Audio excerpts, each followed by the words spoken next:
menjernihkan pandangan, menenangkan jiwa.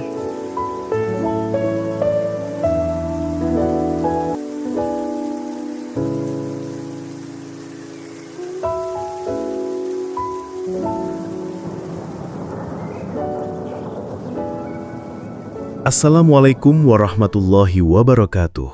Selamat malam sahabat. Kembali lagi di ruang teduh kita, Lensa Fitrah. Tempat kita sejenak berhenti, meneropong kembali kehidupan untuk menemukan cahaya-cahaya fitrah yang seringkali tertutup debu kesibukan dunia. Saya, Bima, menemani Anda. Dan saya, Rania. Di sini kita tidak akan menggurui, tapi saling berpegangan tangan mencari makna. Malam ini kita akan menyentuh sebuah topik yang mungkin membuat kening berkerut. Sebuah kata yang sering kita hindari. Kematian. Tapi percayalah, di balik tabirnya yang gelap, tersimpan cahaya yang justru membuat hidup kita terasa lebih hidup. Betul sekali Rania. Sahabat Lensa Fitrah, coba kita jujur pada diri sendiri.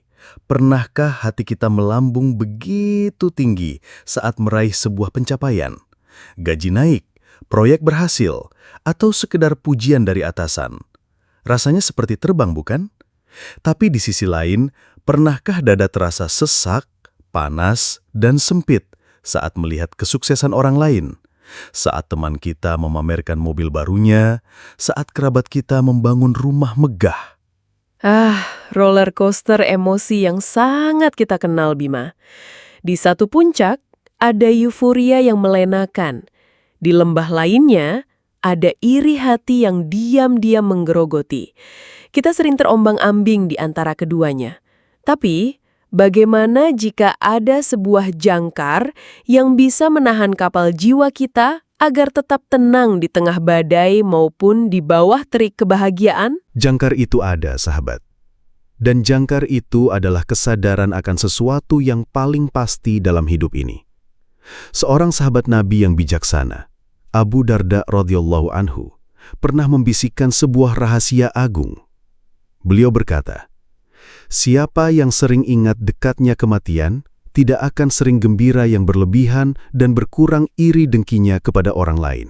Subhanallah, coba kita resapi kalimat itu. Bukan mengingat kematian untuk menjadi murung, bukan untuk pesimis dan berhenti berkarya, tapi sering ingat dekatnya kematian.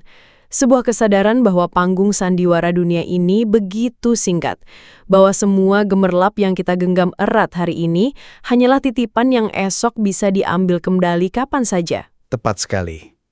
Ketika kesadaran itu meresap ke dalam sanubari, cara kita memandang dunia akan berubah 180 derajat.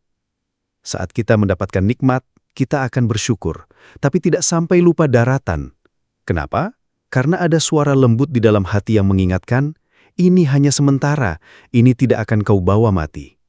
Kegembiraan itu menjadi syukur yang menenangkan, bukan kesombongan yang membutakan. Dan di sisi lain, saat mata kita menyaksikan kelebihan duniawi pada orang lain, racun iri hati itu tak akan sempat menyebar. Api dengki akan padam sebelum berkobar. Karena jangkar kesadaran itu kembali berbisik. Untuk apa iri? Itu semua tidak akan dibawa mati. Hati menjadi lapang, jiwa menjadi lega.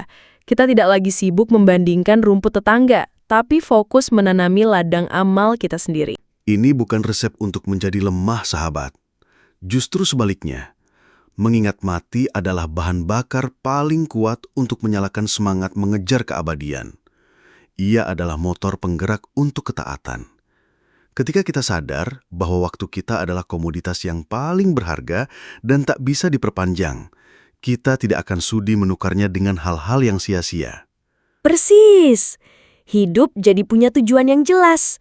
Kita jadi lebih mudah memaafkan, karena dendam hanya buang-buang waktu. Kita jadi lebih ringan menolong, karena kita tahu itulah tabungan yang sesungguhnya. Mengingat mati itu seperti mengelap lensa fitrah kita yang berdebu. Tiba-tiba semua menjadi jernih. Kita bisa membedakan mana kilau kaca yang menipu dan mana cahaya berlian yang abadi. Jadi, ada dua hadiah terindah dari pengingat ini. Pertama, hati yang tak mudah mabuk oleh dunia. Kedua, jiwa yang bersih dari penyakit hasad. Betapa tenangnya hidup dengan dua bekal ini. Sebuah resep surgawi untuk kedamaian di dunia. Tanpa perlu biaya, hanya butuh kesadaran dan kejujuran pada diri sendiri. Sahabat lensa fitrah, malam ini sebelum terlelap, mari kita coba pejamkan mata sejenak. Bayangkan jika esok pagi mata ini tak lagi terbuka. Sudah cukupkah bekal yang kita punya? Lalu saat fajar menyingsing dan kita masih diberi kesempatan bernafas, mari syukuri itu sebagai modal baru untuk berbenah. Dengan begitu, kita tidak akan lagi menjadi hamba dari pujian manusia atau tawanan dari rasa iri yang menyiksa. Kita akan menjadi jiwa-jiwa merdeka yang berjalan di bumi dengan hati yang damai, karena kita tahu rumah kita yang sesungguhnya bukanlah di sini. Ingat mati, agar hidup kita jadi lebih hidup dan lebih berarti. Terima kasih telah bersama kami dalam episode Lensa Fitrah kali ini. Saya, Bima. Dan saya, Rania. Semoga Allah selalu menerangi langkah kita dengan cahayanya. Sampai jumpa di episode berikutnya. Wassalamualaikum warahmatullahi wabarakatuh. Ia yang memiliki seluruh dunia, tapi hatinya terasa sempit. Temukan rahasianya